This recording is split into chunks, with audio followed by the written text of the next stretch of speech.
With all of that out of the way, I just want to take a moment to introduce our panel. Again, this is the 6th year I'm teaching the class, and as I said, I think the session that most of the students really appreciate the most are these panel sessions to hear from people, women, men, couples that use the various natural methods or fertility awareness-based methods. And so I shared with the panelists some questions, why they chose the method, what methods they've used, what their experience has been in the healthcare professional system, so I'm going to ask them to share that. We're going to start with the Lairds, because they're going to have to actually leave about 15 minutes, so we're going to let them speak, and then you can ask some questions to them. They'll have to excuse themselves, but the rest of the panel will be here for the full 2 hours. So, Sherry, Bob, I'm going to turn it over to you. Yes, we need you to have the microphone for the purposes of video recording. Guess so. Yes. We are Bob and Jerry Laird. We have been married for almost 47 years. And at one point in our marriage, when we were hoping to conceive a child, and I wasn't paying attention much to our natural family planning signs, my husband came to me and said, "Honey, guess what? You're pregnant." And he's not an OBGYN doctor. What we learned was the symptothermal method, which is the basal body temperature, tracking the temperature, the cervical mucus, and then also the cervix sign. And it was such a turning point in our marriage because we did use different methods of birth control. I used the birth control pill for less than a year, went off it 2 different times and miscarried twice. Due to the pill. I didn't know that till after the fact, that was the cause. We had tried condoms and foam early in our marriage, and that was like gearing up for war, putting on some kind of war gear in order to try and be intimate, not very satisfying. And I had tried the IUD. For less than 2 months, I had minor surgery twice because of infections. So it was at that point I determined, there's got to be a better way out there. So I ran into a woman at a retreat who introduced me to the symptothermal method of natural family planning. And that was the turning point, starting to educate myself in that regard. So yeah, she came home from this retreat and says, we're taking the IUD out now. And not only that, but we lived on a military post at the time. There was an OBGYN right down the street. Same street, 2 houses down, and he did it. So we're going to try something different. So, it was a little different trying to get used to it, but I want to, so we ended up falling in love with the couple league in natural family planning and did the dastardly thing of signing up to be a teacher. And 29 years later, we finally stopped teaching. And we taught about 1,400 couples the full course of natural family planning, and thousands just the introductory course. But I want to talk about 3 things. I want to talk about the method, I want to talk about interpretation, and I want to talk about the decision. It's sort of a 3-part process in this whole thing, and regardless of what method you're using or you're talking about, all the methods are effective. I mean, you're tweaking with the 90-some percentile. So, all the methods sort of work if you're using it properly. So the first part of it, you have to make sure you understand the method, and as you're talking to other people, they understand the method. And it's one thing to understand, it's another thing to properly interpret it. We were teaching down in Fredericksburg, Virginia one night, and we came home, and this lady really thought she knew it. She had 7 kids and decided to postpone a pregnancy. And I looked on her chart as Jerry was driving home. We had a little flashlight. This was before you had the iPhones in your... And she said, is so-and-so trying to conceive? And I go, no. And they said, well, they had intercourse every day during phase 2. And so she understood the method, but she got it completely backwards. So we had to straighten her out on that. But so that's the first thing. The second thing is interpreting the method, and some are more easier than others. Some have digital things that tell you which phase you're in and things like that. But sometimes they work and sometimes they don't work and sometimes they're overly conservative. And so that goes into it. But the third thing to me is the most important, and this is why we really got involved with Couple League. It's the decision making. Once you interpret it, you have to make a decision. Are you postponing, or are you trying to conceive, or don't you care? Or it's not a black and white decision. Okay, well maybe so. So it's that type of thing that goes on to it. And the decision process was the number one thing the number one impact on our marriage was that aspect of it. Because if you can make a decision concerning postponing a pregnancy or bringing a child into the world during the fertile time, if you can look at each other as a couple and do that, then other decisions like buying a house, where are you going to work or where are you going to career, those become trivial and those are much easier. And we found out that this is the same decision process that goes into making a decision over the fertility of bringing a child into the world or not. It's the same decision process as all this other stuff that you learn in business school and all that. So that's why we did the couple to couple league. It's all about couples, and it was so nice. And many of I know Jerry would get phone calls from a woman, and she'd be going through her whole thing, and the first question I'd hear Jerry would say, well, what does your husband think? And the answer would be, oh, he just says, just tell me when. And that's not part of the process. So this whole communication thing was very important to us in our marriage. One of the communication was a key thing to restoring. We were having a major communication breakdown when we were using all the other methods of birth control. And we didn't understand that impact until we actually started practicing the natural family planning. And of course, I, as a wife, having my husband learn it with me and participate, and then we could talk. That opened up the doors of communication, which also enhances intimacy. And I'm talking about the broad, overall marital intimacy, which is a lot more than just what you do in bed, in the bedroom. And the other thing that came back was romance back into the relationship, and that was a really cool side effect from my perspective. And part of that came because it was the question of, what do we do during times of abstinence? If we're fertile in a given cycle, we know when we're fertile, and we have a need to postpone a pregnancy. We've decided this jointly, that we need to postpone a pregnancy at this time. How do we deal with it when we feel like we want to really be intimate, at that time, sexually intimate? And so we turned that back into the dating. One of the things we did right was no sexual relations before we got married, and that was a gift because we've been together, as I said, over 46 years, almost 47 now, and married to each other all that time. And so you need a whole lot more than just that sexual intimacy. You've got to go beyond that. And we were able to move forward, and that's when the romance, you can turn the times of courtship into romance. And one of the other things was that with birth control, it makes the body sick. Basically, birth control takes a healthy organ and makes it not work right. That's what we do with the pill and everything else that we put in there. So you change the body, you alter a major healthy functioning part of the body in order to be sexually intimate. With natural family planning, you alter your behavior. You're not changing either body. We stay whole.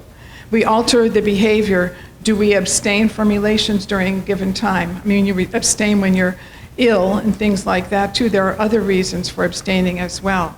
But that's a whole different mentality, and it also enhances the dignity and respect between the couple. You talk about abstinence. We had a friend who was in the Navy, and he says, oh, don't talk to me about abstinence. I was a submarine officer, and we were underwater for 6 months. And didn't have any problem with abstinence there. But the one thing, this whole idea of courtship and things like that, that was very important to us as we turned back to those days of courtship at times when you needed to postpone a pregnancy. As we're starting to wind down, I wanted to say something about, last week you had the physicians in here talking. I ran OBG, Tepeyac Family Center for a bunch of years ago. And the happiest time physicians would be is when a woman came in with a set of charts that were complete, and she knew what she was talking about, and she had gone through this whole method interpretation, the decision-making process, and showed it to the physician, and the physician would be able to carry on with whatever needed to be carried on. The worst thing is the physicians would come back into my office after one of these things, goes, she came in with her charts and there was only 2 days filled out in it and there was nothing there. So the whole idea of diving into this full and really buying into it and completely do it, and other people would say, oh, but is that all you do is you think about mucus all the time? And no, it's not really like that. It becomes a natural thing. So back to the story. So how did I know that my son that Jerry conceived my son? Well, we were trying to conceive, and she was just charting along. I kept the charts on my side of the bed. That way I knew that when she had to take her temperature in the morning, when she had to make her mucus and cervix signs, I reminded her about it so that she could, then I marked it on the chart, and we looked out there, and the temperature was elevated for about a week or two, and I turned to her and I said, "You're pregnant. No need for birth control, pregnancy test or anything like that." So that's one of the other beauties of natural family planning. And in conclusion, I just wanted to add that sometimes you hear the people lament that NFP doesn't work. It's not the NFP that doesn't work. It's the NFP is revealing what the body signs are telling it. If a woman has all the time mucus or irregular cycles or short luteal phase, low temperatures, thyroid problems, that is what the NFP will show that. That's the amazing thing. That's recorded on the chart. Now the woman may not know that at the time. She may not realize that's what the indication is. But in working with an NFP teacher or a doctor, they would tell them that's what that sign is indicating. Or if they're infertile, all of that would show up on the chart. And then she knows at what point, if at all, she needs to consult a physician or if she can just properly interpret the information. Thank you for your time. Does any of the students have questions specifically for them or specifically from the male perspective? So, because obviously only got You're welcome to email too. You have our email. Yeah, I have their email, so if you have specific questions, you can certainly let me know, and I can share that with the Larrys and keep in touch with them. So. Yeah, we're sorry we got to leave. That's okay. I'll They forgive called you. work. I know. Yeah, I'm gonna have you guys swap out. Well, so Kate, do you want to come up now? Colin, why don't you sign on down? That way. And what you can go and then we'll sign out here. Hi everyone, I know most of you know me, I'm Colleen, I'm a second year medical student here, and I actually attended I did the selective last year with Dr. Dwayne after just having done the Family of the Americas fertility training for the ovulation method. But then I attended this panel. I was also gearing up to get married myself, and I'd always been charting weekly, I would say. Week as in not consistently. And then once I did the training, I got a lot better at doing it on a daily basis. And also getting ready to get married to my husband, Ryan. Basically, I dragged him into this, being like, you're gonna start hearing, every night I'm gonna let you know what I'm charting. And I thought that was a really good preparation for our wedding. I had taken birth control in the past when we first started dating, and I thought that would, be easy. I was a little nervous at first whether my parents would find out that I was on it, but it really changed my mood and just like my demeanor, and I really didn't like having to take something every day. And I basically was like, Ryan, I'm not gonna keep taking this. It's just, to me, everything about this just seems wrong, and I'm only really doing this to make, it easier that I don't get pregnant between us. So I stopped that about 3 months after I started taking it, and just for us, we would, I guess, use condoms until the point that I started charting. And I really found that coming to medical school too, I have to second what they were just saying, that, we're taking a pill or we're taking something that is not ill, that is not incorrect, that is working well. But also with the charting, I think, it's great with the selective right now, people who are charting, but are on a birth control, it shows you so much more than just pregnant or not. And I think it's just a great way to start being in tune with yourself, but also with my partner, he's in tune with where I am. And I want to obviously sing it from the mountaintops that we should all be checking these out, as well as offering it as an option. We're all medical students here, to our patients. Whether you're all or none, it should definitely be on your list when you start talking to patients about their options. But also I wanted to add the idea of people saying, well, it didn't work for me, because I actually forwarded the petition to all my family members, and I got yesterday, and I got a response back from my sister-in-law being like, Colleen, this is great, but I can't promote this because NFP didn't work for me. And I was like, well, how did it not work for you? Like, explain to me the details. Well, she had just had her first child. She was breastfeeding 4 to 6 times a day is what she said, but she had just had her period and then conceived her second child. And I was like, okay, well, that right there is a flag that your lactation, hopefully we've all learned our hormone cycles, that her prolactin wasn't high enough to stop her cycle. She just had her period, and was she continuing to chart and noticing her cervical fluid for when she had intercourse that night and then conceived her second child? And she's like, well, this is, I don't know, she kind of just brushed me off and didn't really answer my other questions that I had about where she was in her charting. But it speaks to, it wasn't the system that failed, it was her interpretation of it and how she was using it that I think failed. And I told her, I was like, you're gonna fall under, if I was collecting data, the correct use. I mean, sorry, not the correct use, the typical use, thank you.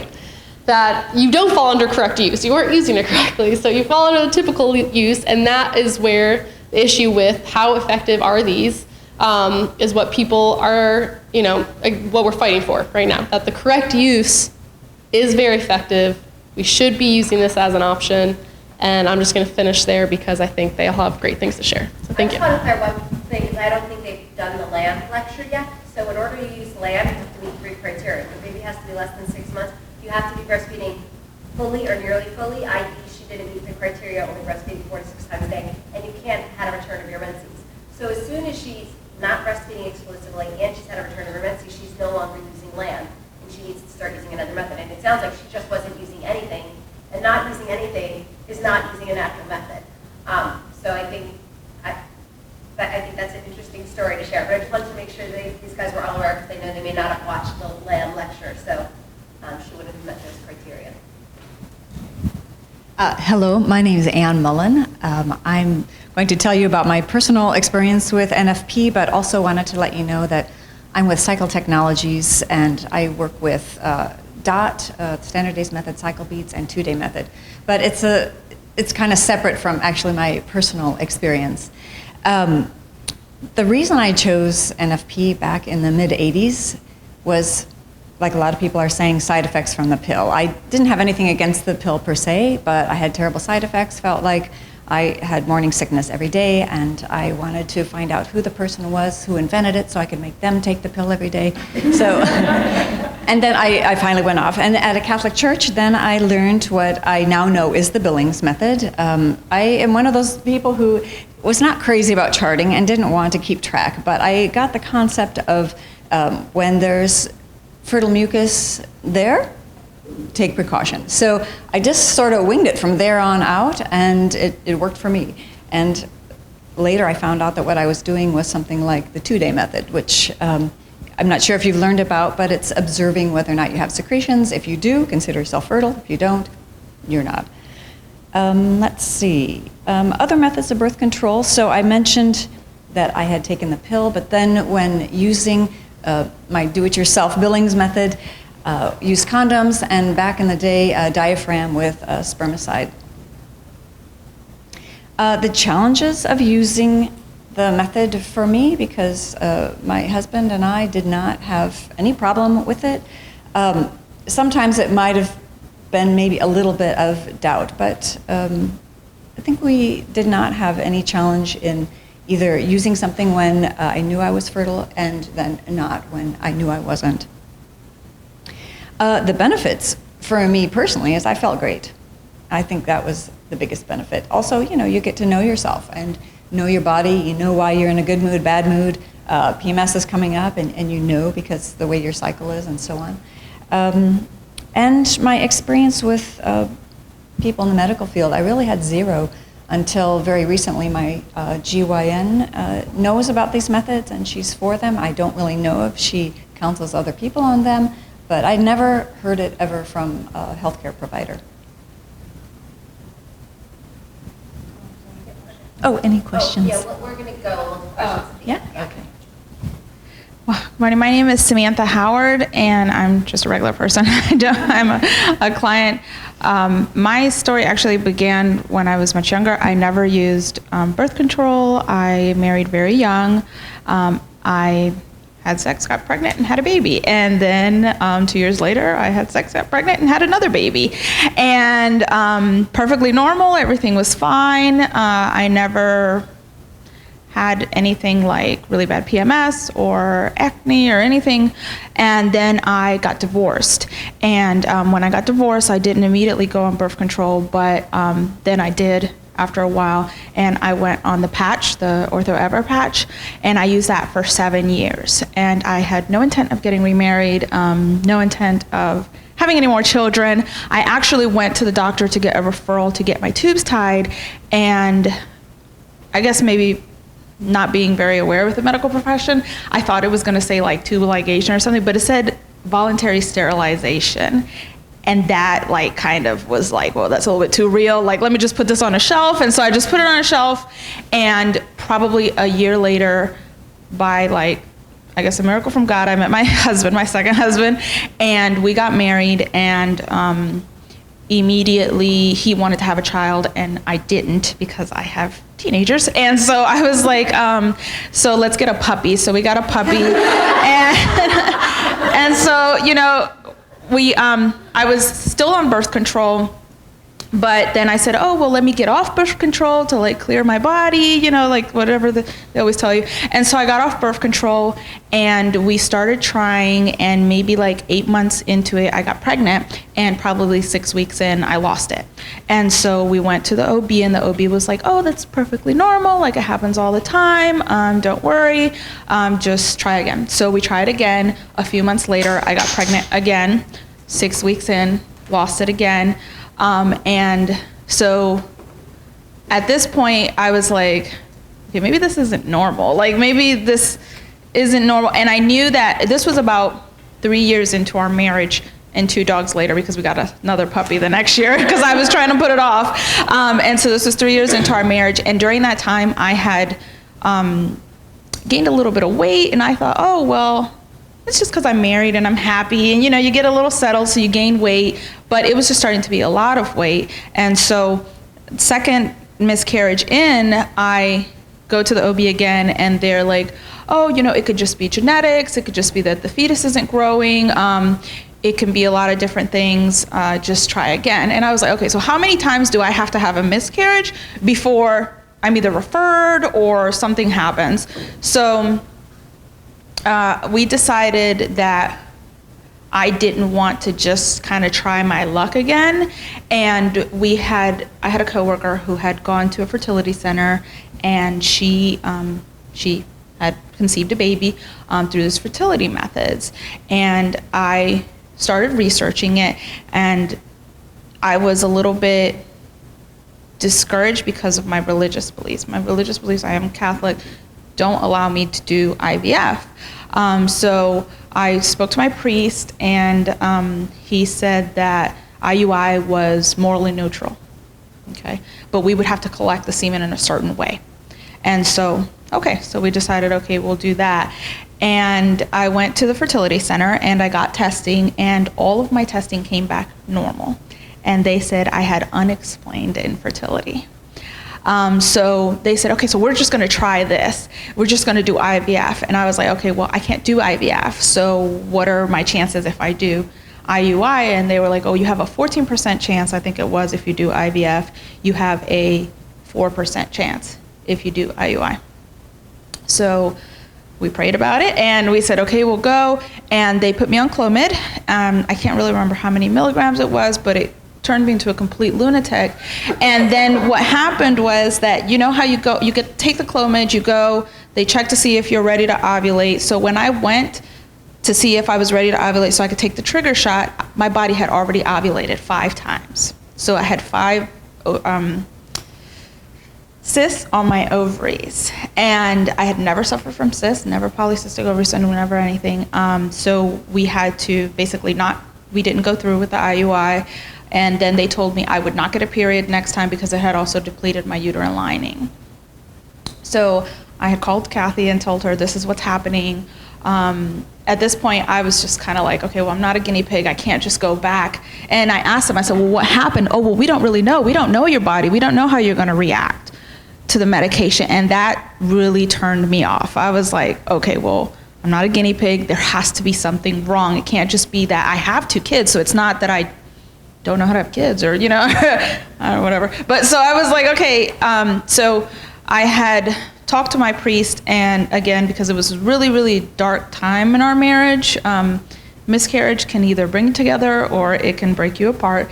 And so we went to our priest, and they just so happened to have a talk about marriage. And I don't remember the whole talk, but I remember one thing he said, and it was that couples just don't trust their fertility to God anymore. And that really struck me. And so then I talked to my priest, and he told me about natural family planning, and I had never, ever in my life heard about it. And I just went online, found a provider near me, and I found Kathy. And going with Kathy, now in this time I hadn't gotten pregnant in about a year. And so in going with Kathy, she started showing me the tracking, the charting. It was difficult for me because at this point, my charting was so erratic. It was just from where sometimes it was perfect and I had cervical mucus and I could tell, and sometimes it was dry. And then she referred me to Dr. Zora, and she does the Creighton model. And it was a lot of things, a lot of different things, because my body was also coming off the medications and clearing out from this just unbalance that had happened with trying the fertility drugs. And we found that I have a very short luteal phase, which I guess I don't create enough progesterone. And now, this is all very recent, so I'm still in the process of going to now a naturopathic doctor to see about my thyroid, because I have a multinodular thyroid. But my endocrinologist during my times of infertility had always told me that, oh no, your thyroid shouldn't be affecting it. Your levels aren't that uncontrolled. I've been going to an endocrinologist for years. I don't know why, because all he ever tells me is you need to lose weight, which, yeah, I get that. But I mean, I have a hard time with that too. So there was a lot of different things. And with the Creighton model, I found that I have a lot of health issues. So while I want to have a baby, I don't want to kill myself doing it. And for me, I realized that there were a lot of underlying issues that weren't being detected by the test that I was being done. Maybe they were the wrong test, maybe because there was such a focus on just trying to have a baby and not correct what I'm going through. I used to suffer with like severe fatigue and just a whole lot of other symptoms. And today I don't have that fatigue. I sleep well. I'm doing much better. I don't have the clotty periods that I used to have. I have a normal period now. It is still shorter, but getting better each day and realizing that this has shown me not just about my fertility, but my overall health. And so for me, we are taking a break from trying to have a baby because I don't want to have a baby and be so sick. I can't enjoy this baby. I can't take care of this baby. And we are leaving it to God and saying, okay, we can use this tool to control my health, to enrich our marriage, and when God wants it, then we'll have a baby. Oh, did you want to? Yeah.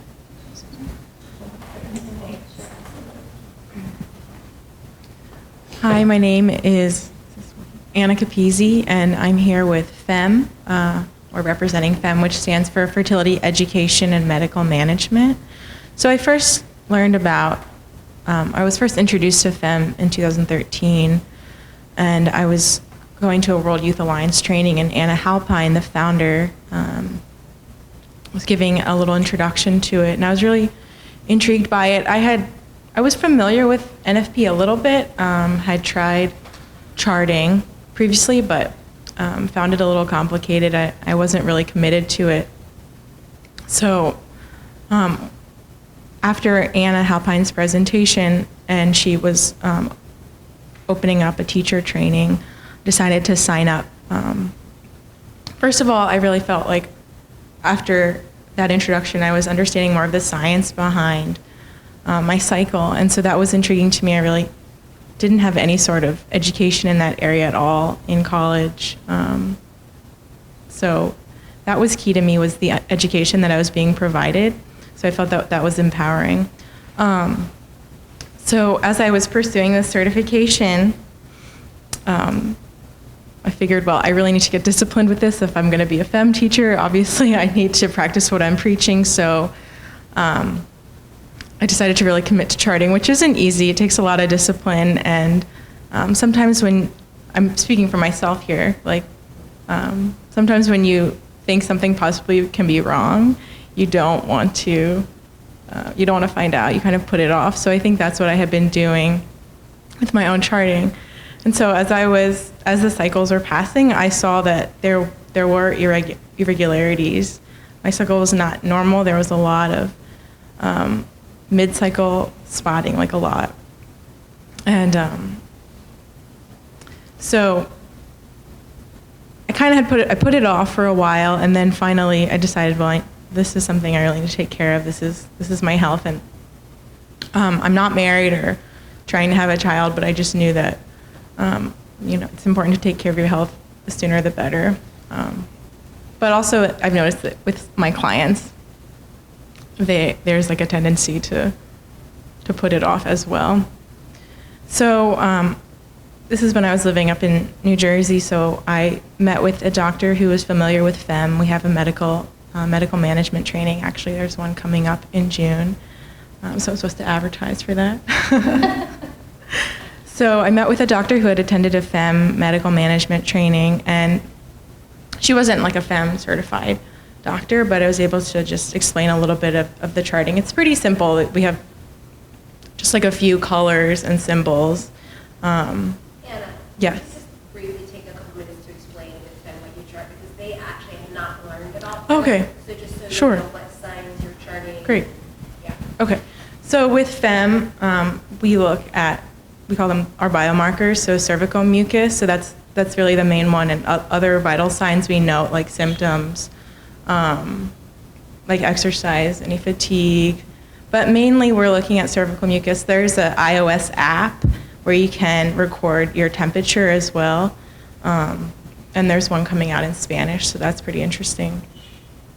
So we're mainly looking at cervical mucus, and we have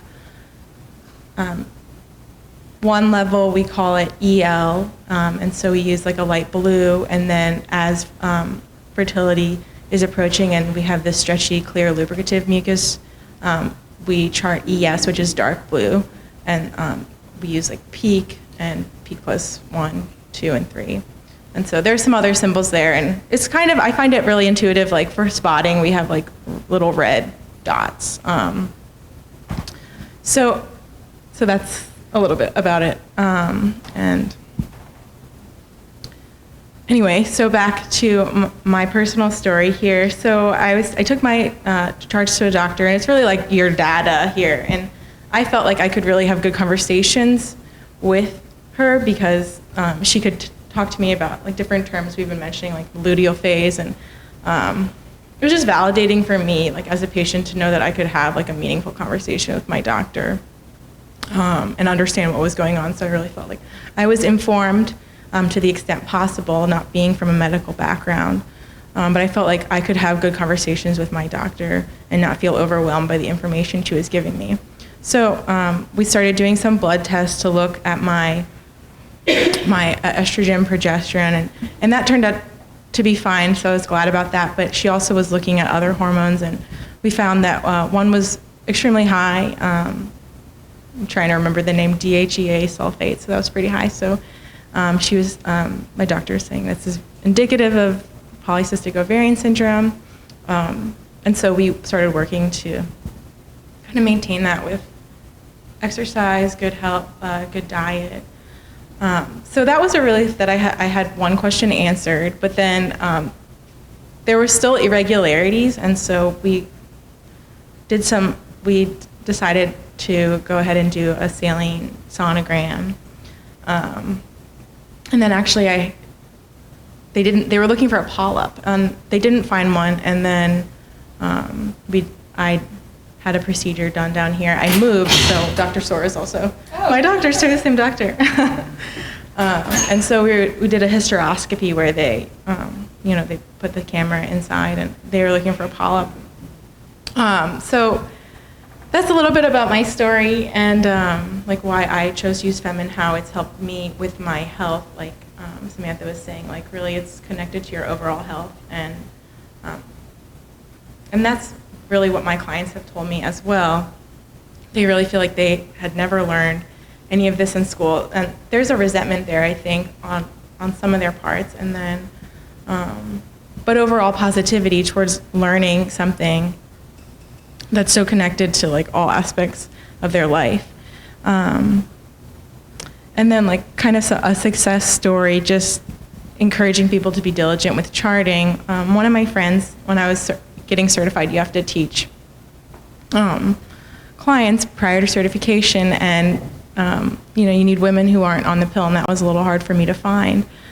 So anyway, one of my friends who was getting ready for her wedding, she decided to start charting with me. And anyway, a year or so into her marriage, she reached out to me saying they were having trouble getting pregnant. She had given up charting. She was really frustrated with it. And so she had gone to a doctor, and I just said, okay, well, like I really encourage you to keep charting. And anyway, so then a few months later, I get another phone call saying like, we're pregnant. So it's just like, I think the charting can be frustrating, but then when they're really diligent about it, it can lead to happy results. And if not, like happy results, like more of an informed view. So thanks so much. I'm Allison. I chose to go with natural family planning because, well, first of all, I was on the pill. I was on a progesterone-only pill when I turned 18 years old, and then I went to a combined oral contraceptive after I got married, just because it was easy. And the reason I was on the pill was because I stopped having periods when I was in high school. And the reason why was because I had an eating disorder, but nobody wanted to treat me for having an eating disorder. They just wanted to be all freaked out because I wasn't having a period. And so my OB put me on a pill to force my body into pseudo menstruation because, as you know, women on pills are not really menstruating. They're just having withdrawals from the hormone that they're taking. So fast forward into 1 year into my marriage, and I had converted to Catholicism. I grew up evangelical. My dad is a pastor, a minister. And so I converted to Catholicism after I got married.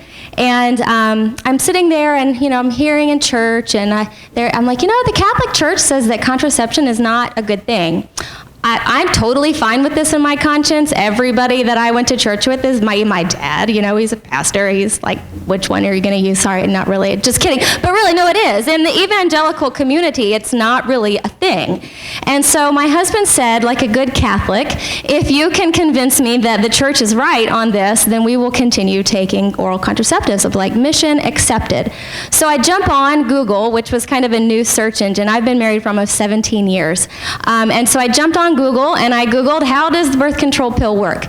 And so I found very easily from Planned Parenthood, no less, that the birth control pill works in 3 ways. As you know, it stops ovulation, but the ovaries want to ovulate, so they might ovulate anyway, so it thickens cervical mucus. I was okay with the first 2.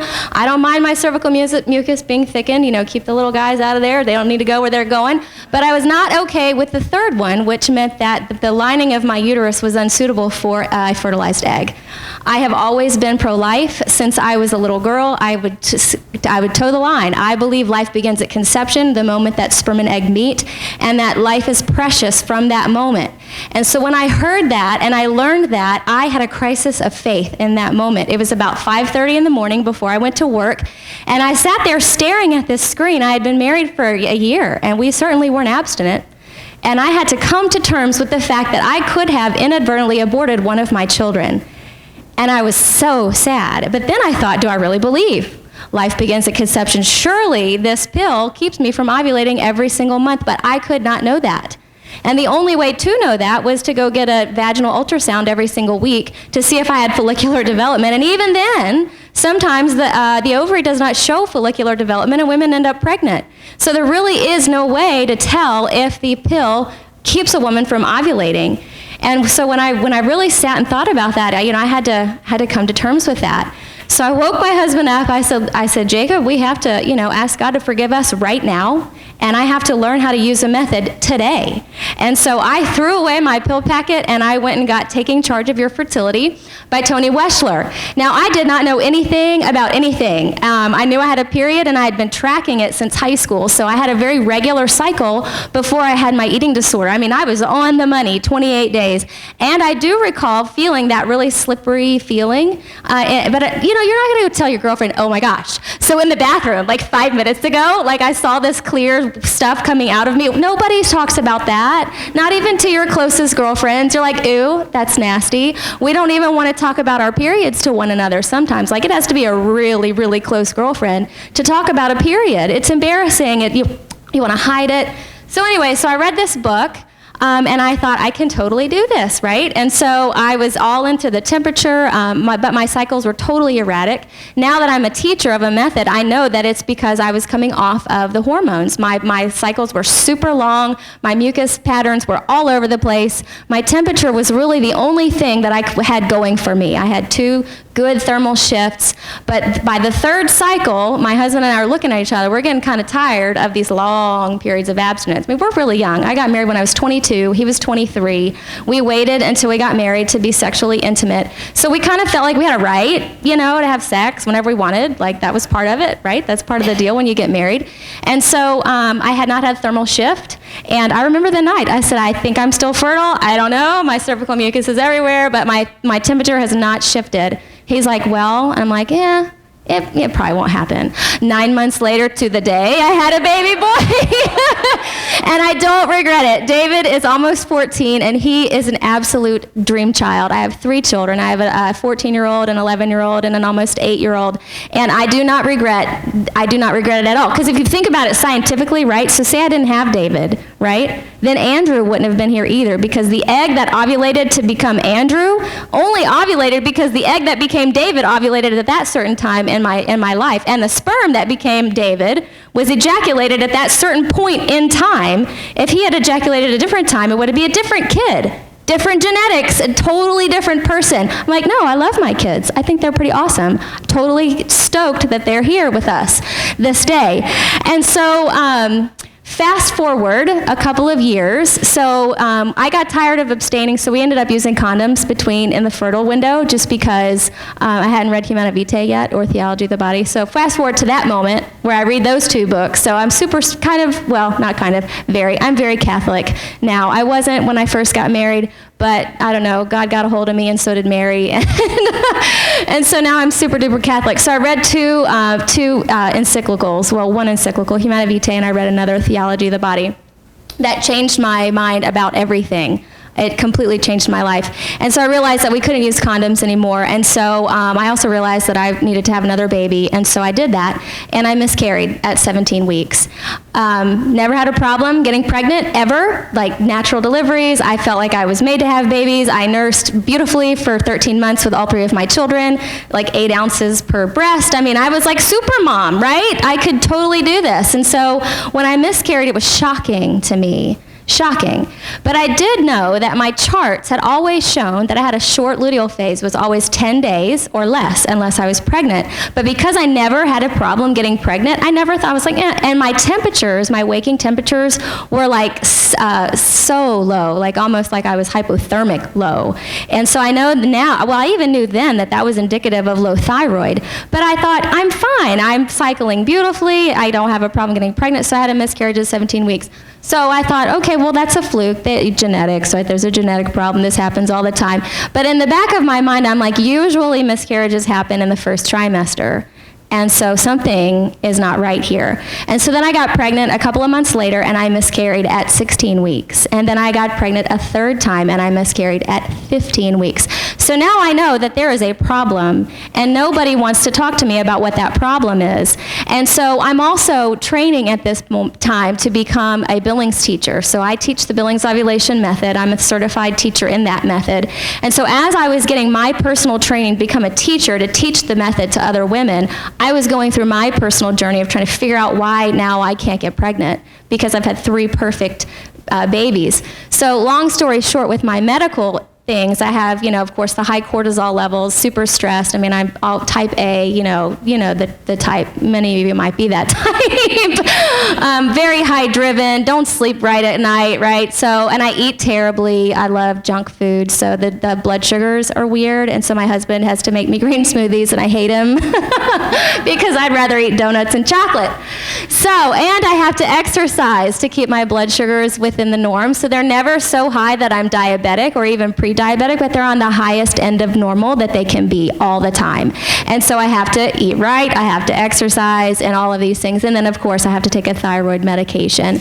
And so now the older that I've gotten, the more my cycles have gotten weirder and weirder and weirder. I'm 39, and so I'm still kind of on a journey to kind of figure out and try to fix, if I can, what's happening. It could just be because I'm getting old, which I don't really want to admit, but that could be it. It could be it that I'm just older, and but it also is that I just have to, and then I also think, is it what I did to my body when I was in high school? I mean, I was super skinny, you guys. I was 89 pounds for a long time. I almost died, and ended up in the hospital because I had vomited so much that my sodium potassium was off, and I passed out. Like, literally, I just stopped working and just fell over onto the ground.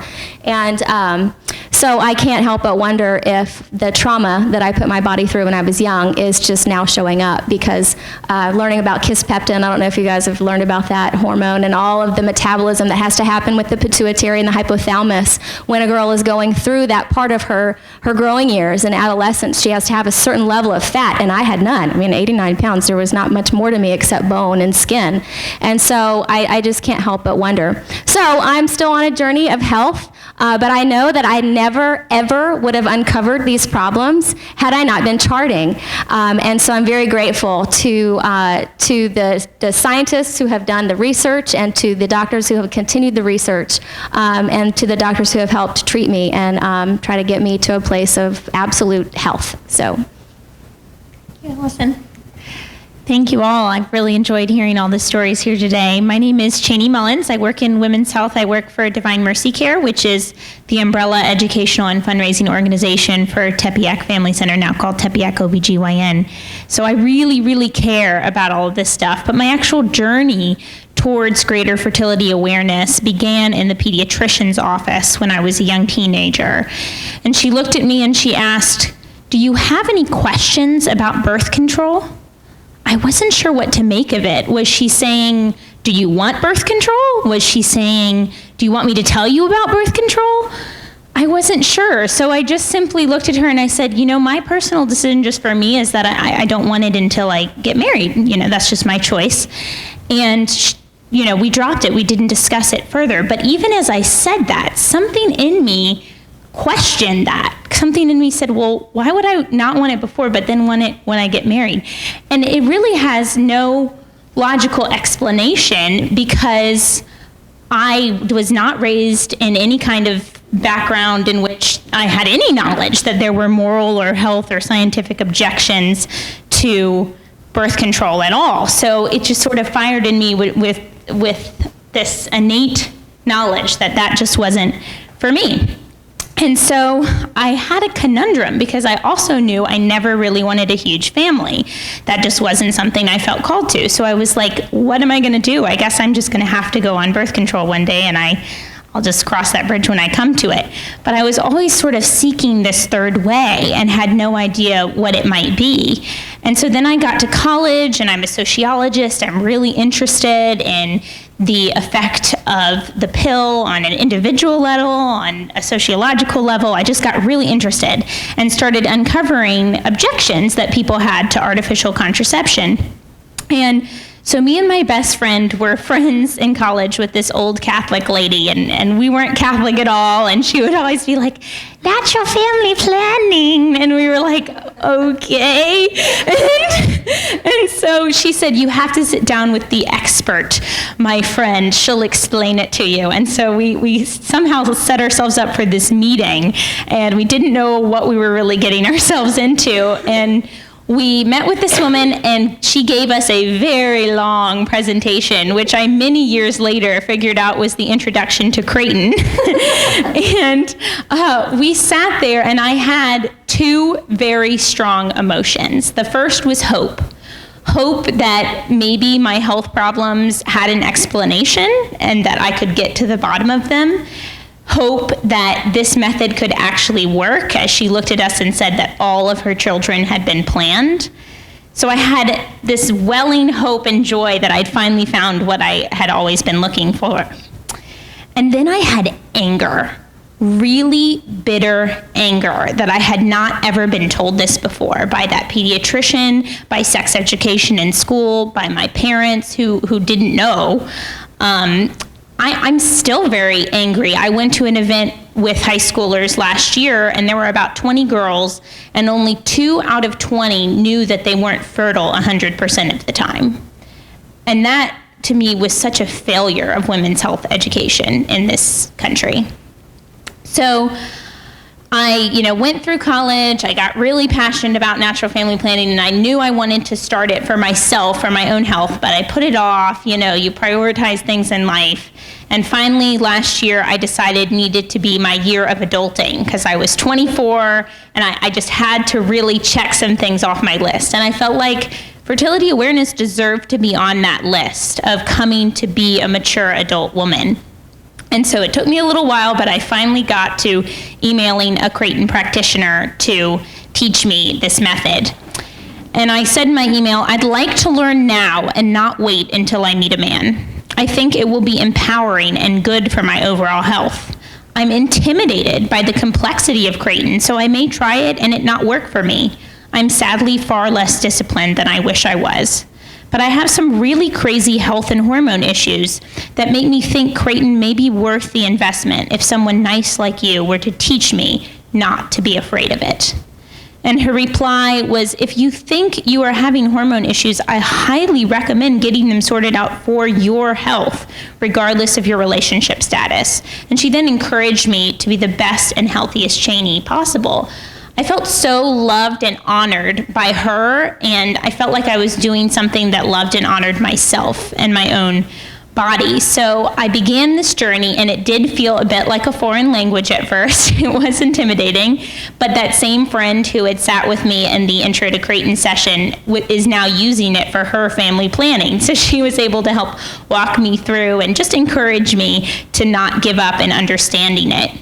And all of a sudden, I found that it was understandable and achievable, and that it made sense, and it gave me such a sense of empowerment and control, and it was helping me overcome things like body shame and this shame that I'd had about my period like all my life was suddenly dissipating, and I was finding myself just achieve a greater level of self-acceptance, and I can't even describe how much that means to me. I really like the idea of living a disciplined and an orderly life. I tell myself if I have the discipline to shower every day and brush my teeth twice a day and check Facebook far more than I should, then surely I have the discipline to take care of my health. And this is what I need to do. This is a method that I've found that I personally need in order to do that. And so really what I love about fertility awareness-based methods, no matter what method it is that it puts the power back to the woman. It takes it out of the hands of the drug company, out of the hands of men who just want birth control on my shoulders and, I want you whenever I want you. To me, it is the definition of female empowerment and female acceptance. And it's meant the world to me, and I feel like women deserve to know this, and that healthcare providers have a responsibility to inform them. So thank you so much. Pass it all the way back down to Kate. This is the Marquette Method, so we can hear it. Thank you. Thanks so much for being here, everybody. And you just stated that so beautifully. Everyone just did such a beautiful job stating why they think that NFP is such a beautiful thing. And I just want to say again that it has empowered me. I was diagnosed with a BRCA2 gene, which we have a strong family history of ovarian cancer. And so I reached out to Dr. Duane, actually on Colleen's mother's recommendation many years ago. And I thought I would have to get a hysterectomy eventually, but they first wanted me to go on the pill. And I did not want to do that. I felt very, very sad. I'm not a crier by nature, and I was crying and just did not want to do this. So I reached out to anyone I could, just saying, is there any reason where I really need to do this? And Dr. Dwayne was very compassionate, very kind to me. And it turns out months later, I got a call from Johns Hopkins, and they've been doing some more research, and they say, really, this is starting in the tubes, and that's, we don't have to do this. And getting on the pill at your age, which was hard to hear, was actually going to provide too many hormones, and so they didn't want me to do that. So I was just so very relieved that I didn't have to go down that path. So that was the reason I guess I'm here today. But I had been on the pill many, many years ago. I had 3 wonderful children, and my doctor looked at me and said, this was after I obviously had gone off the pill. But I had 3 wonderful children, and I went in to see my doctor, and she said, okay, do you want to get on the pill now? And I said, no, I think I'm going to try natural family planning. I really feel strongly that it will promote a healthy relationship with my husband, that it will empower me as a woman, and goodness, we don't want hormones in our chicken, our beef, our milk. Why would I want it in me? I don't need that. I can figure this out. So she turned around and looked at me and said, okay, great, I'll see you back in here in a couple months then. And I have a great relationship with her. She's fantastic, but she just totally wrote it off as not even an option. And so we have successfully been using the Marquette Method, which is, hats off to everybody here, because I use the easiest method ever. I pee on a stick a few times a month, and it tells me pretty much what I need to know. It's very, very easy. And we've been using it successfully for almost 4 years now with absolutely no problems. My husband, actually, I was trying to figure out what to say today, and my husband turned around and said, you know what? I was kind of tentative. You kind of looked this up, like Googling it. You didn't know anybody really on this. You really researched this on your own, and I was tentative at first, and I went along with it. But this many years later, it's grown. It's helped our relationship so much. It's brought us so much closer together, such a respect, and a respect for our body, a respect for relationship, respect for what nature does on its own, and it doesn't have to be medicated.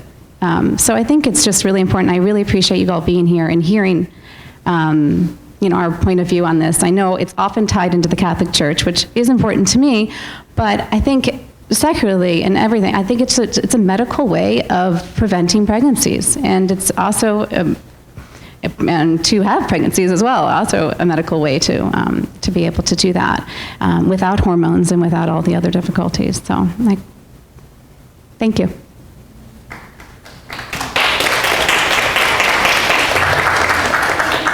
little bit about how you learned Marquette. Oh gosh, this is kind of embarrassing. As I said, I kind of Googled it. A friend of mine, one friend, had done it, and she kind of said, okay, you can do this. But she has 5 kids, so it's kind of hesitant.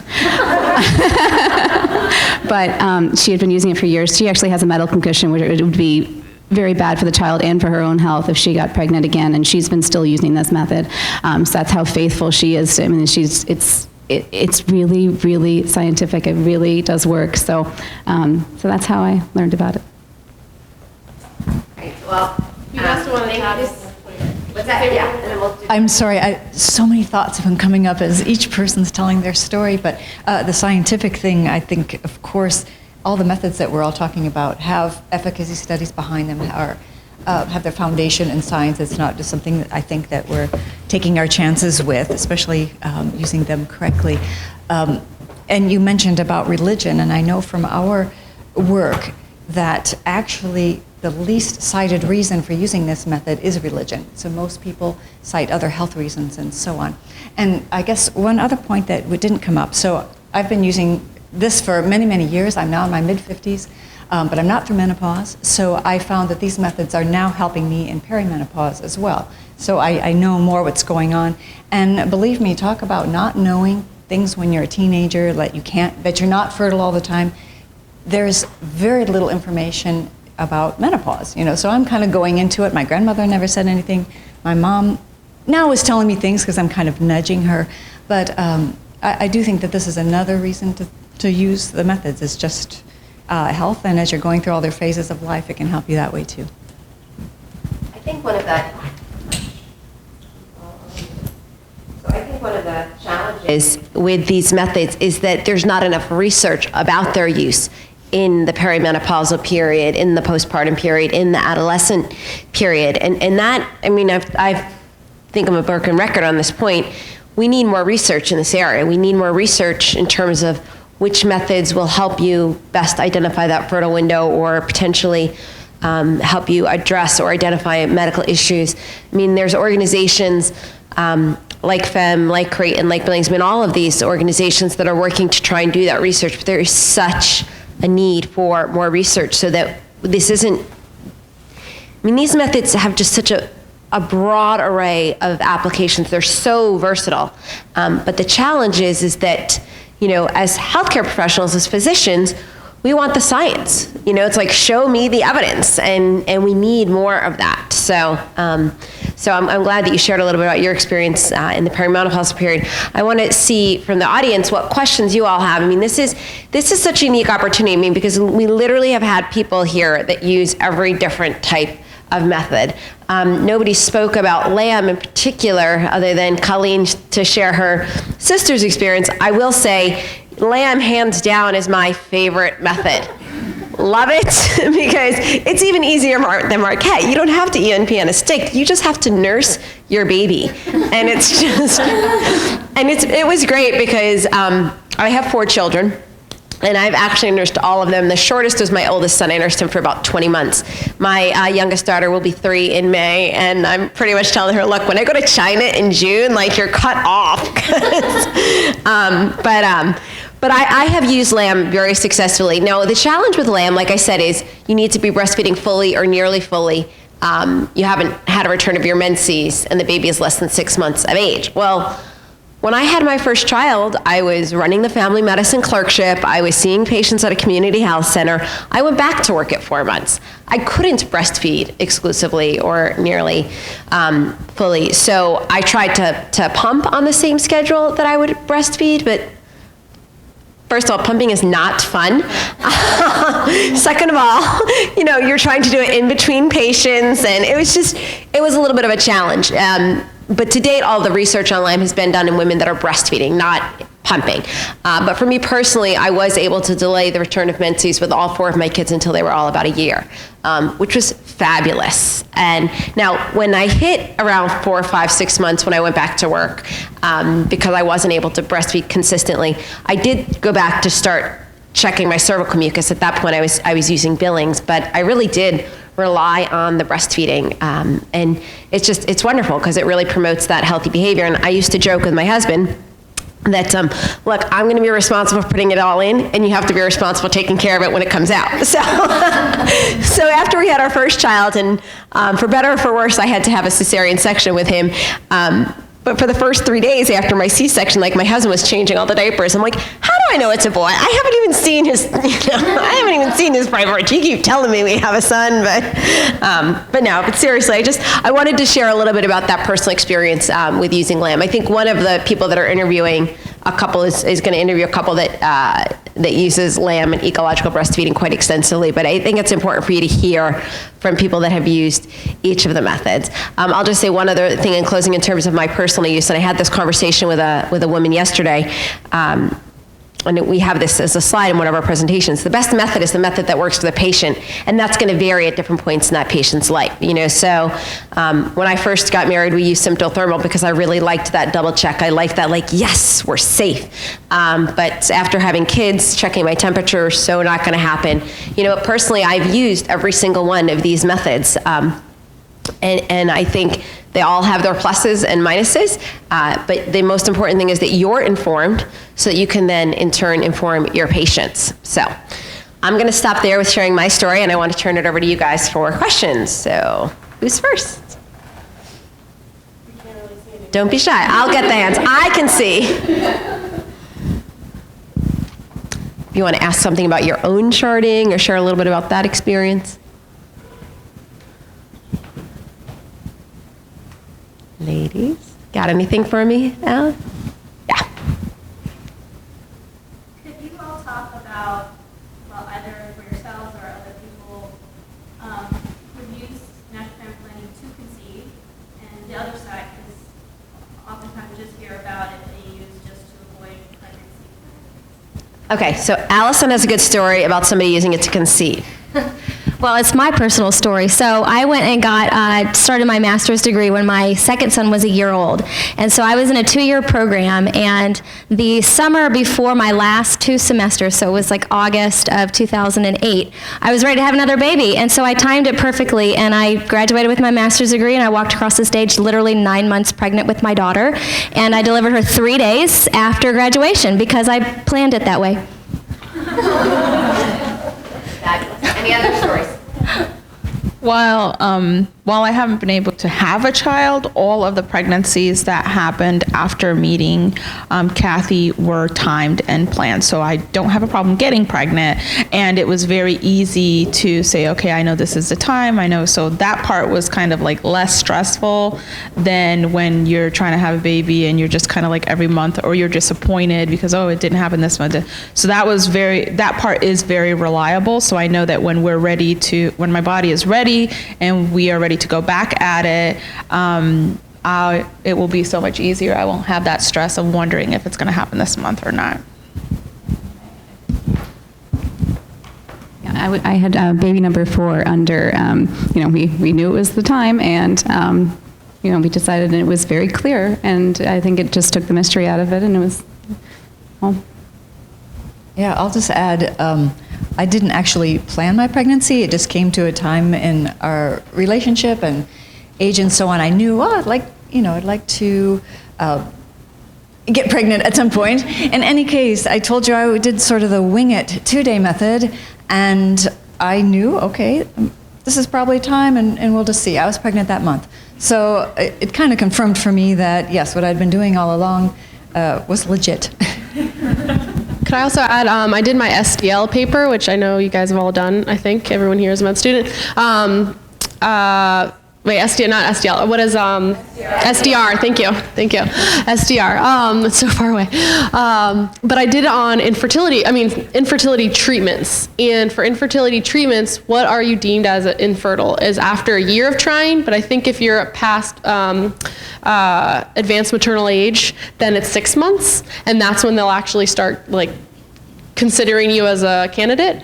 But thinking of that year as I haven't gone through it, but thinking as a couple trying to go through a year and getting pregnant and it not working out, to me it seems like using a method where you have a timed, this is going to be your highest percentage chance of getting pregnant, to me seems like the most efficient way of trying to get through that year and hopefully it working. And I think that there has been papers and research out there about how effective using fertility awareness-based methods have been for people trying to get pregnant. So to me, that seems like you save a lot of money because fertility treatments are very expensive.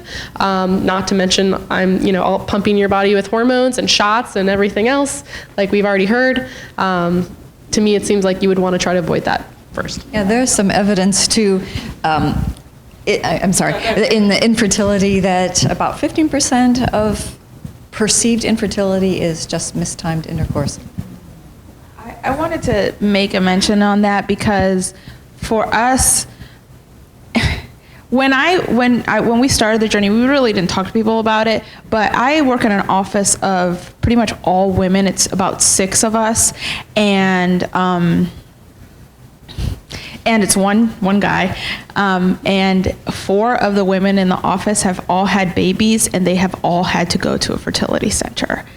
I'm the only one who had children naturally, and they are all younger than me, and I'm only 36. So that to me was very shocking to see the dependency or what has happened to their bodies beforehand, or what they have all, which I think is a societal thing at this point now, that they have all, one had a unicornate uterus, one had polycystic ovary, and the other one had no ovarian reserve. I guess that's what she was told. I don't know, I can't remember. And the only way they were able to do it, I don't know if it was that it was the only way that they could do it, or that they were impatient in the process and wanted it right now, or what it was, but I just find that so odd that out of all of these, and they're all like, believe me, I'm the fattest one there. Like, everybody there is thin and healthy, and you think, visually you see them as being someone who is just, just got married, and it really shocked me. And so I was like, well, I don't want to do that. I want to do something different. And I don't understand how, 14 years ago I was able to just have a baby, and now all of a sudden, I and my peers are not able to do so. I was just with the Marquette Method, you actually use these clear blue fertility monitor, which is designed to track for actual pregnancy for people who are having a hard time getting pregnant. So it's just using the monitor in different ways. So it's very easy to switch and say yes and no. So you could easily use it in that sense as well. I just wanted to comment, and Anne, you raised this thought, and Samantha similarly. Infertility is a chronic disease, right? By definition, a chronic disease is something that somebody suffers with for 3 months or more. So by the definition of infertility, like you can't get pregnant for 12 months, it is a chronic disease. How do we treat chronic diseases, right? The person struggling with obesity, the person with diabetes, the person with heart disease. We don't tell the person with heart disease, well, we're just going to do bypass surgery on you, or the person with diabetes or the obese person, well, we're just going to do gastric bypass. No, the approach to treatment, you didn't develop this disease overnight. The treatment should not necessarily be a quick fix. And I think Samantha's story beautifully illustrates her body is not ready to carry a pregnancy to term. So we in a lab can create a pregnancy, but her body is saying, I'm not ready for a pregnancy. And so, I think we are failing women, and in all honesty, like selling them a false sense of hope by saying, your fertility has an on-off switch. Turn it off when you turn 20, because you've got your whole career in building, and turn it back on when you turn 35, and it's easy. It's not. And I'll share this. I just had this conversation a couple nights ago with a medical student from Dartmouth who was down staying with me. She was doing a presentation, and we were chatting about this. I said, we've convinced women that it's easy to get pregnant, that, when they turn 35 and now they're ready. You said, you don't know why it was so easy when you're in 20s. You are much more fertile in your early 20s. I read somewhere, and I shouldn't say this because I don't like to quote statistics unless I can give you the actual reference, but I remember reading somewhere that a girl at 18 is as fertile as a woman at 40. A girl at 18 on the pill is as fertile as a woman at 40 not on the pill. Because, what's that? Okay. Okay. So yeah, I know. I'm glad I wasn't the only one that remembered that. Which I think is fine. I find is fascinating. And you wonder, why was it so easy when I was in my 20s? Well, most of you don't have children. For those of you that have children, getting pregnant is the easy part. Even if it's hard to get pregnant, when you have a child, I remember my first trimester of pregnancy thinking, I would rather go back to being an intern on call every other night because it was not nearly as physically draining as being pregnant in my first trimester. It was just so, your body is creating a new human being. It's hard work. And then when you actually give birth, and, at least the first 4 to 6 weeks, they think day is night and night is day. It's a lot of hard work. It's much easier to have small children when you're younger and you have more energy to deal with it. So this whole idea that our society is selling women, wait until you're in your late 30s or early 40s and we'll help you have a baby. Yeah. Are you going to come help me raise the baby and get up at 2 o'clock in the morning and change the diapers? And, I still, my 3-year-old was in my bed at 5 o'clock this morning. I just want to sleep. Yeah, so I wanted to mention that. Arena, did that address your question? And just in terms of using it to conceive or not, I told you guys I used Symptothermal the first year because I wanted that double check. And I think I mentioned this because my sisters mocked me that I was going to be using Fertility Awareness, and they told me I was going to have a honeymoon baby. So I was like, no, I am not. I'm going to use this perfectly. And so I was so concerned about getting pregnant, having an untimed pregnancy or a mistimed pregnancy. And then about 8 months into our first year of marriage, when I was doing so great, I was like, wait, what if this is working because I can't get pregnant? Because I was 34. I was not young when I first got married. And so then I had all this pressure. Well, am I going to get pregnant the first time? And I tell people, I have been very blessed that I have been able to conceive each one of my children the month that I tried. That is very unusual. Most women, even when they know, even when they're charting, can still take a few months. But I feel very fortunate that for me, I've been able to time, both achieving and avoiding. So, and let me just point out, springtime is a great time to have a baby. I just wanted to add with that too, and the idea that it's great to start before you want to have a child, right? So that when I know, for me, I don't want to have a kid in medical school, so I'm waiting. But when the time comes, I already have like my foundation to then base it off of my timing, rather than wanting to get pregnant, finding out about these methods, and then starting to chart then is going to take time for you to figure out your cycle before you can, time it best. Mary, good question. Sorry. I'm sorry. I just wanted to add a couple of things about the infertility. I had an interview with Dr. Richard Faring, who is from Marquette. You may know him. And we were discussing the topic of women being kind of frightened into thinking they're infertile, and the real statistics behind it, and especially with age, because you were saying, 34. Well, the actual drop-offs really are a bit later, they've discovered. So I think at age 35, only 5% of women are truly infertile, meaning they absolutely cannot get pregnant naturally. So that leaves a lot of 35-year-olds that can. And even by age 40, 17%, which sounds like a lot, but 17% are truly infertile. Or actually sterile, I guess would be the term.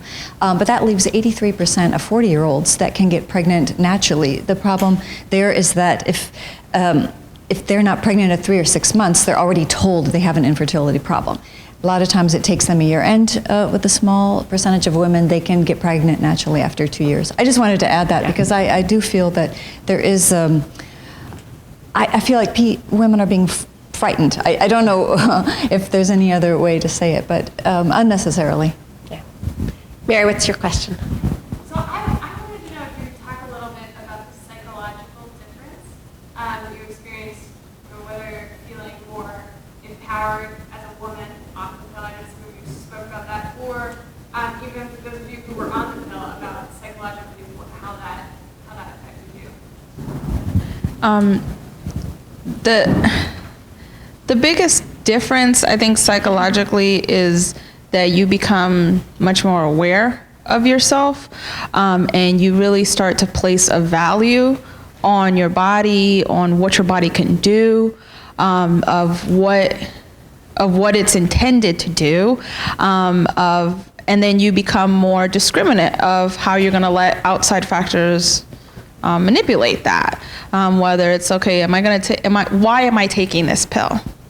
Is it because I don't want a child, or because I want the freedom to do this over here, or am I taking it for him, or am I taking it for me, or am I taking it because society tells me that that's what I'm supposed to do?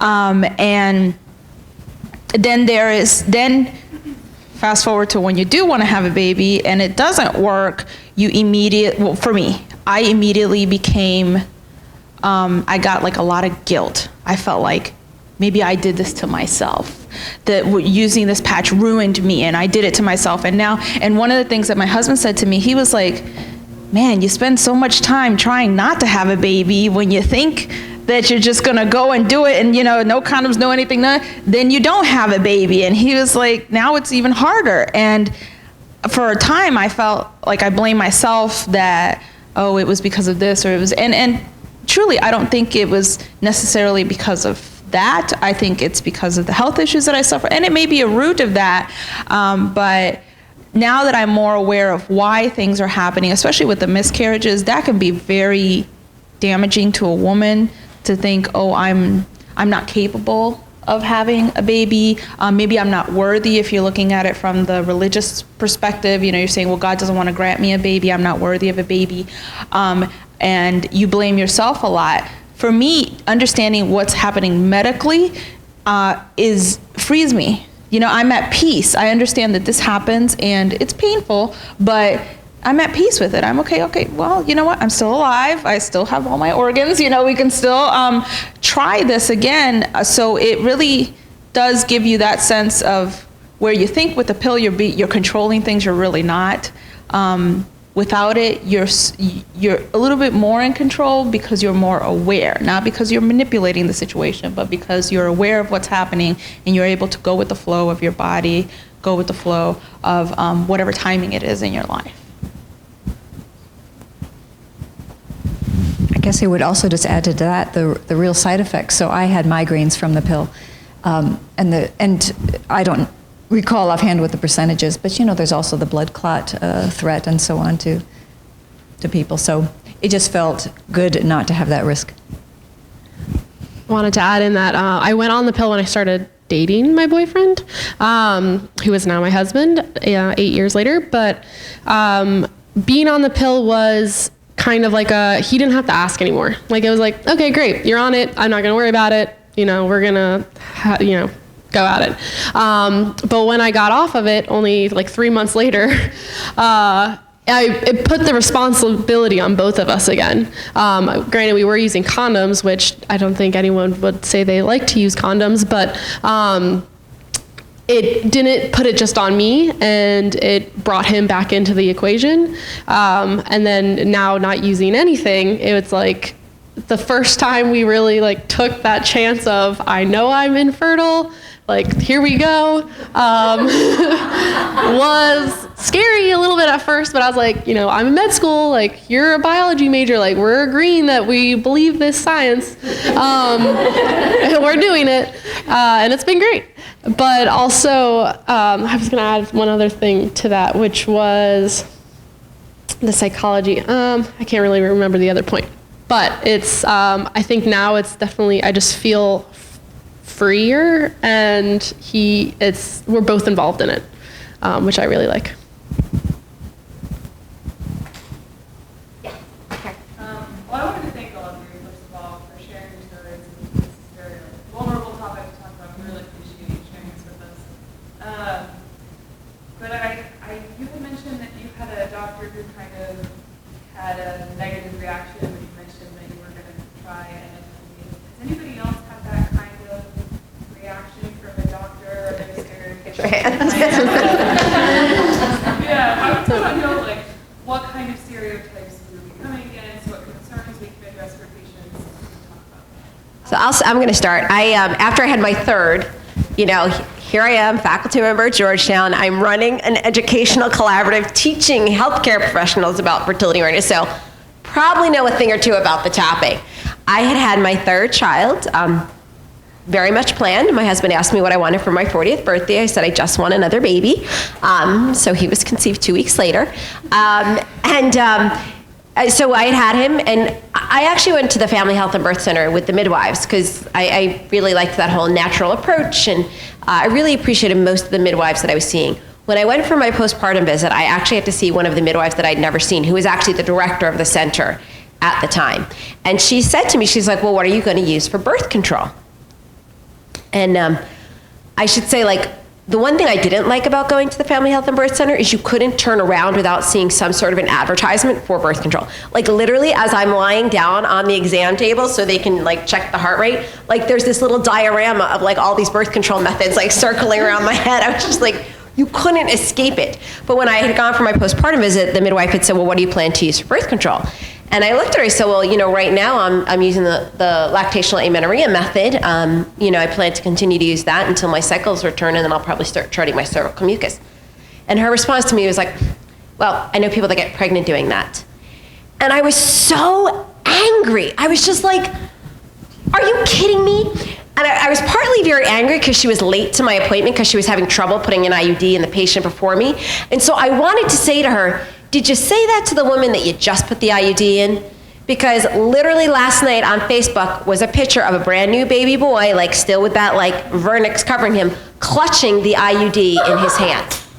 I mean, I'm just like, I was so angry. And I thought to myself, it's like, well, I know what I'm doing was my response, but I thought to myself, I do know what I'm doing.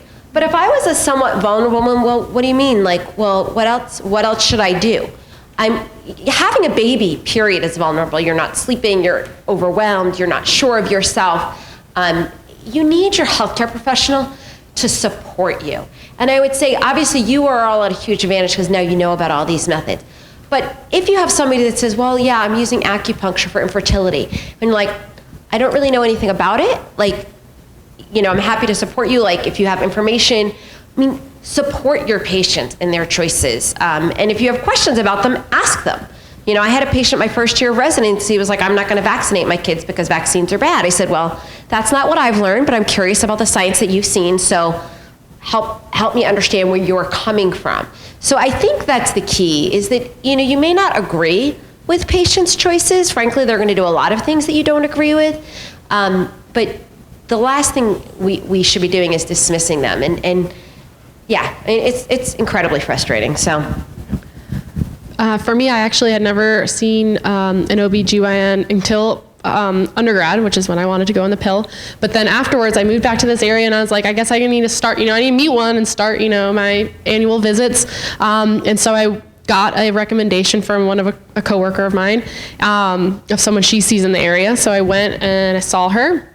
And, you know, we're going through sexual history. I'm on, you know, a monogamous relationship. We use condoms. She's like, you are not on birth control? And I was like, no, I am not. And she's like, do you want to go on it? Like, which one? And she like named off a couple. And I was like, no, I'm like not going to go on one. At this point, I wasn't charted. I wasn't with a specific fertility awareness-based method, but at the same time, I knew I wasn't going to go on birth control. And she just kept pushing it. And I've been back, and people are like, why did you go back to her? Because when I started charting and I went back to her, she was like, are you sure you don't want to go on birth control? And I was like, I'm charting my cycles. And she just kind of looked, she was just like she didn't really know what to say. And at this point, I had already told her too that I was a medical student. So I think she kind of backed off, but I found it as my way of educating her. The next time I went, I brought a pamphlet and I gave it to her. So I've had a kind of a fun time trying to teach her about them. Oh, I mentioned before I hadn't had any negative experiences myself with a healthcare provider, but when Cycle Bees were new, we were interviewing people starting, you know, who were using the method. We wanted to know how they liked it and so on. And I just remember one woman telling me, she said, well, I really, really wanted to use this method, and I had to put my foot down with my doctor because she wouldn't let me go off the pill. And I remember that expression, I had to put my foot down with my doctor. And anyway, that's all.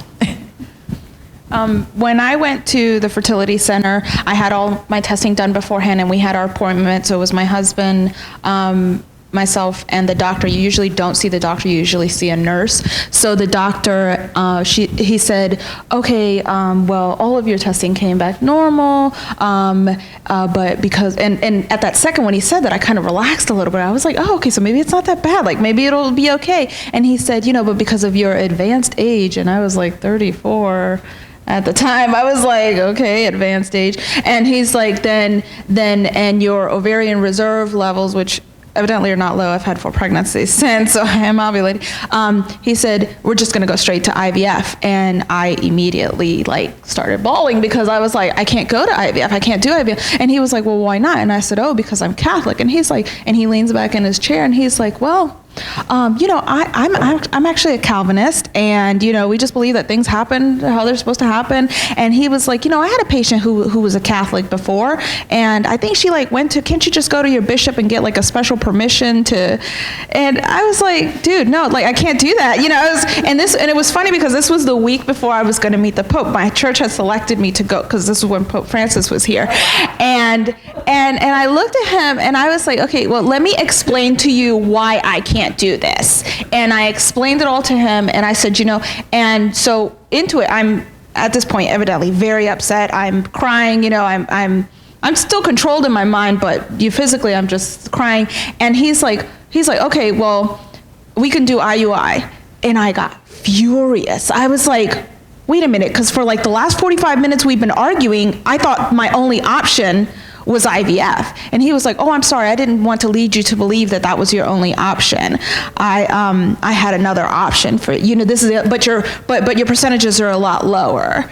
And the only reason at that moment I didn't make a decision, the only reason we ended up trying to go do the IUI, even though it didn't happen, was because my husband is much more level-headed than me, and he was like, well, let's just try it, like, don't take it personally. But I did have to challenge him and debate him, and even though it wasn't a scientific challenge at that moment, it was a challenge of what my beliefs were and what I was going to do with my body and with our babies in the little dish. You know, we weren't going to get rid of those. So yeah. I just want to say, healthcare providers should respect the religion of their patients. Spirituality is part of overall health. You know, now looking back, I kind of attribute my reaction to birth control in the pediatrician's office to the Holy Spirit or natural law, and you know, those are values that matter to me. And as I've grown in my understanding, my values have grown stronger on this issue.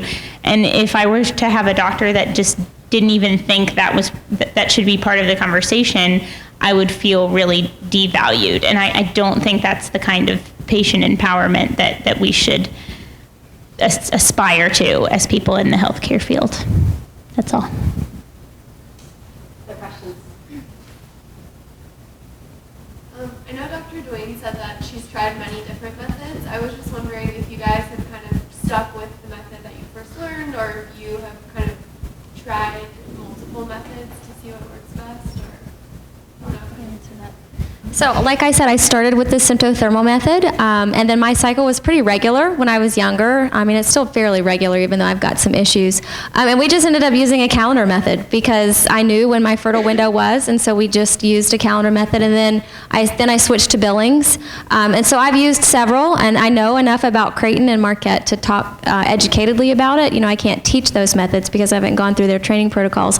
But no, I mean, I just kind of actually I'm considering learning Creighton just because I'm still struggling through some of my issues. And so I know that Creighton for specific type diagnoses, that's really one of the best ones, because you actually classify and clarify the mucus into certain categories that will show the level of estrogen or progesterone, you know, in the mucus itself, depending on stretch, depending on color, and certain other criteria to be able to classify and put it into a certain box, I guess, for lack of a better term. I kind of already touched on it a little bit, but I did start, I used Creighton and I just couldn't, too many symbols, like too many details. It was just overwhelming, and my motivation at the time was not high at all. So I really think that that's key in whatever method you're going to use.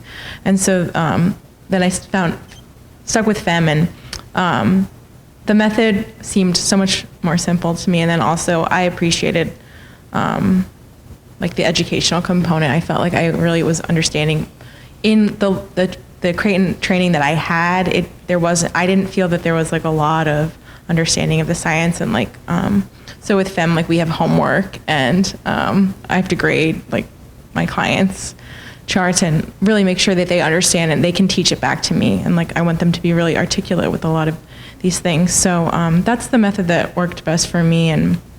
But again, like my motivational level with Creighton was very low. So. I think the underlying, whatever method one is using, obviously the underlying science behind it is our menstrual cycle. And if you understand where your hormones are, I mean, if you understand like the ups and downs of everything, whatever sign you choose to track, I think is based off of whether or not you want to be very like data driven and with your temperatures, or with the monitor with Marquette. If you're willing to like be more about what the cervical fluid is like, obviously there's methods for that. The calendar method, I think, is for, you know, just kind of running through all of them of if you do have a very regular cycle, like I do have a very regular cycle, so maybe I might move to something less with cervical fluid, like the calendar method, but also, and then I think as Billings is based off of sensation, if someone could agree with me. Okay, back me up on that. So it's kind of like how you want to track, but it's all, I mean, I think all of them are obviously based around the menstrual cycle. So if you understand that, any of the methods can, you know, you can kind of pick which one. I'll just sort of as an aside, I had known my own personal patterns. So when I learned about cycle beads for the first time when it was new, I started using it, and I was pleasantly surprised to see, oh, look, this falls right in with this pattern.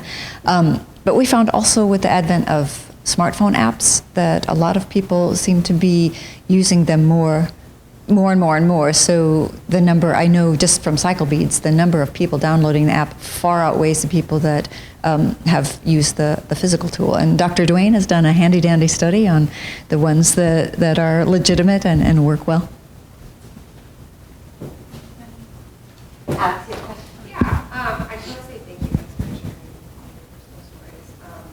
It's probably, I don't know, maybe more a question for you, but I'm just interested. I know we talk about these methods used to either achieve or prevent a pregnancy, but I'm curious just, about people that have multiple miscarriages, how the charting can kind of, I don't know what you say. So if women are having recurrent miscarriages, that's a symptom that something is not working. And where the charting can help is if you can see what her chart looks like, for a few months when she's not trying to get pregnant, and I think we've talked about this, you want to learn how to read a chart like you learn how to read an EKG, right? You want to look at the length of the overall cycle. You want to look at the length of the menstrual cycle. You want to look at the length of the cervical fluid cycle. And you want to look at the length of the luteal phase, because those all have normal parameters. In women that have recurrent miscarriages, it can often be due to a shortened luteal phase. And that has to do with insufficient progesterone. Is the corpus luteum that releases the egg, does it form sufficiently enough to produce enough progesterone to maintain the uterine lining? Now, in case like Allison, where she's had miscarriages further along, I think it becomes more complicated than that. But where we oftentimes see recurrent miscarriages, we do see it in the first trimester. And I think, Samantha's story, again, illustrates, in all likelihood, she's probably not making enough progesterone to allow for that. So it was something that we were able to find out very quickly in our track. It was not even, we were not even through one booklet when we realized that it was a shorter luteal phase, and then also tracking the cycle. So it was very heavy and clotty and black, and it started brown, and then it was it was nasty. And then I thought that's what a period was. I didn't think it was not normal. And so then after having gone to Dr. Zora and getting on different little medications, I was able to start having regular cycles, and there's no clotting, and it's red, and I was like, wow, I didn't know the period could be comfortable. And it was all through that tracking. If I had just tried to figure it out for myself, I would have known that wasn't normal, because I'm not a medical professional. Kathy, did you want to comment? Just another client of mine had also 3 miscarriages. Her situation turned out it was an organic reason. She had a septum in her uterine wall that was causing, so as soon as they did the ultrasound and realized there was a blockage there, they removed the septum, and she was pregnant within a year, within 6 months actually after that. So it could be a hormonal or organic related. Right, like I said, I'm a Billings teacher, and one of my clients who was nursing had just slippery mucus all the time, and she should have been able to use the lactational amenorrhea method, but she was not, because she didn't trust it or something, just because she had constant slippery mucus. And so after about a month of this charting with her, I really encouraged her to go see her OB, and it turned out that she had a cervical erosion. Yes, and so she had to have the silver nitrate treatment, and it didn't clear it up, but it wasn't as bad. And then she went and had a second treatment, and then after that, her slippery mucus was not slippery anymore. And it had happened after her first pregnancy too. And so I don't know, maybe something with the birth process, and then her cervix was able to heal after a while, and then it happened again with the second baby. But this couple had been abstaining after their first baby for a year. They didn't have sex for a year, and that is not good for married couples. That's a bad thing. It's a bad situation. And so as a teacher, I really am trying to help my clients. I'm like, I want you to have sex as much as you do, but I also want you to feel confident that your goals are going to be met, whether it be avoiding pregnancy or achieving pregnancy. And on some level, I may have more of a vested interest in whether you get pregnant or not, because you're going to blame me if you do, and you don't want to. So, Policy, did you have a question? Okay. Other questions? Any other thoughts? Last chance. Can I speak to one more Yeah. thing? I heard Colleen talking about the husband's perspective and the male perspective. I really wanted my husband to come. He wasn't able to, but it's wonderful to hear the guy's perspective. But I tell you that he really likes when I'm fertile. He likes that. And a man who understands the mucus and what it means, they find that to be a huge turn on. And so girls kind of think, ooh, that's kind of gross. I don't understand why he even thinks it's really awesome, but he really likes that. And he enjoys the cycle that I'm in. I had to go on a business trip, and we plan our life basically around my cycle, vacations, business trips, when he has to leave, or so because we have to use the method to avoid pregnancy, and my cycles are so short, we only have about a week that we can have intercourse. And so I plan our life around my cycle. And so I was planning a business trip, and I was like, well, I'll just plan to be gone when I'm fertile. He goes, no, don't do that, because I like you when you're fertile.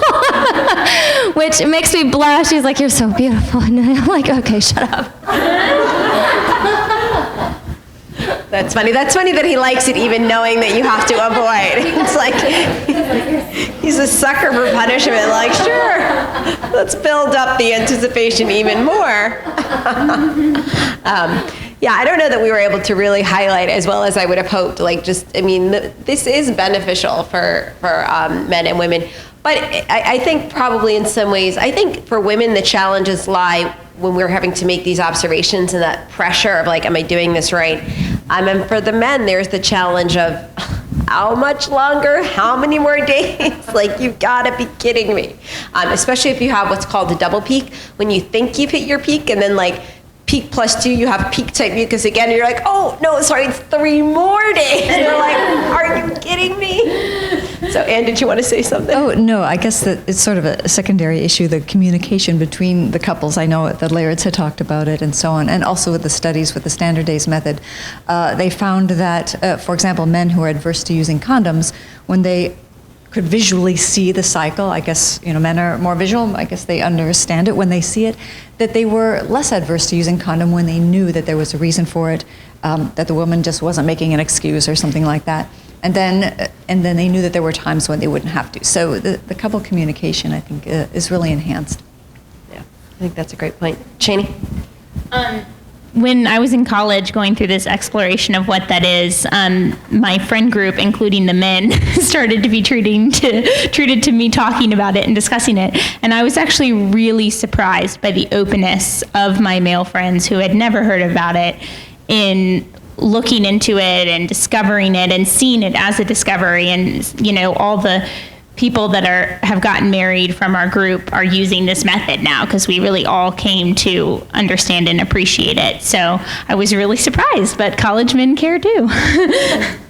Yeah, now hopefully we can get more male medical students taking the selective next year and or the 4th year elective. So remind your classmates, if they missed the opportunity, they can have the opportunity to do the 4th year elective.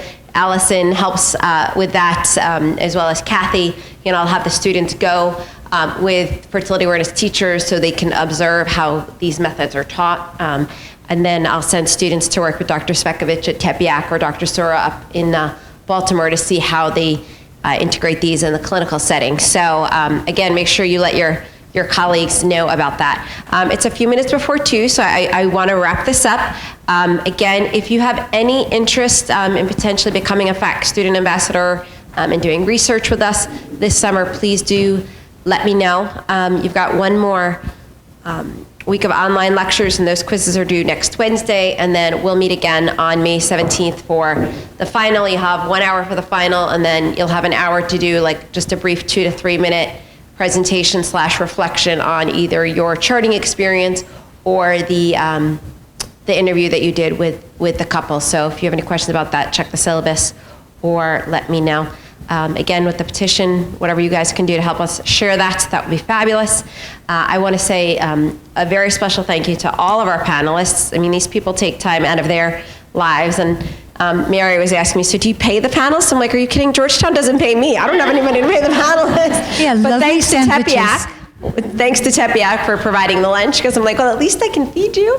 But I really do appreciate you all taking the time and being so open in terms of sharing your story, because I think it's very beneficial for these future physicians to really understand how this impacts women and how they can have a tremendous effect on women's health by being more receptive and knowledgeable about fertility awareness-based methods. So thank you very much to our panelists. And thanks to the students.